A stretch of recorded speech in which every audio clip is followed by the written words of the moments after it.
ఏం చేస్తున్నావు? పొయ్యలుగిచ్చా, పిల్లలకి నీళ్లు పెట్టాను. ఏం తింటున్నా? నేను క్యారెట్ తింటున్నా. నీకు ఒక విషయం చెప్పనా? ఇదిగో నేను ఇది కొన్నాను కిండర్ జాయ్ హ్యారీ పాటర్ అని చెప్పి, కానీ హ్యారీ పాటర్ రాలేదు. ఇదేదో ఇచ్చాడు వాడు, స్కామ్ చేస్తున్నాడు. ఈ గైస్ ఇది ఎవరు కొనమాకండి గైస్, వాడు స్కామ్ చేస్తున్నాడు. క్యారెట్ కావాలా? వద్దు. అక్కడ నెక్స్ట్ ఉంది గైస్, మీకు కనిపిస్తుందా?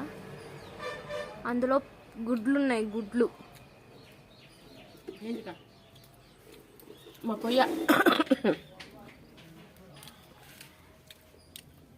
అందరికి advance happy new year guys. అందరికి హ్యాపీ న్యూ ఇయర్. బాగా జరుపుకోండి, అందరు బాగుండండి, అందరు సంతోషంగా ఉండండి, అందరు బిర్యానీలు చేసుకుని తినండి. మాకు